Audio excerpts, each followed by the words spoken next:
Gramadeg, mae Cesar Augustus yn gorchymyn cynnal cyfrifiad drwy'r ymwyrodreth Rufeinig i gyd. Hwn oedd y cyfrifiad cyntaf gafodd ei gynnal cyn bod Quirinius yn llywodraeth Syria. Roedd pawb yn mynd adref i'r trefi lle cawson nhw ei geni i gyfreithio ar gyfer y cyfrifiad.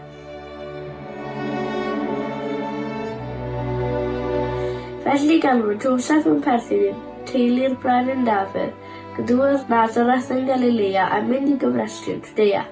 Yn Bethlehem, hynny yn ei tref Dafydd.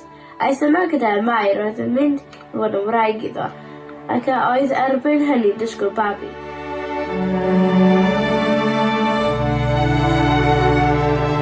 Traed ar y wynod aeth yn natur i babi cael ei eni, a dyna lle cafodd ei ffrandiau cyntaf ei eni, Bechgyn bach. Dyma hi lapio'r cydachau geni yn ofalus amdano a'i osod i orwedd mewn cafan ar gyfer bwydo anifeiliaid. Doedd dim lletydd yn o aros ynddo.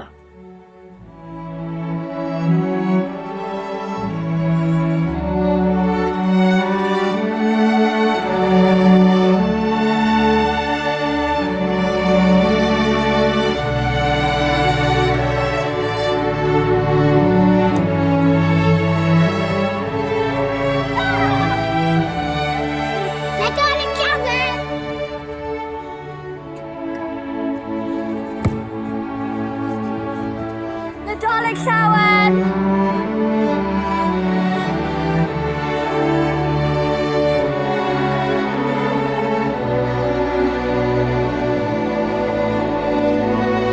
Nadolig llawen!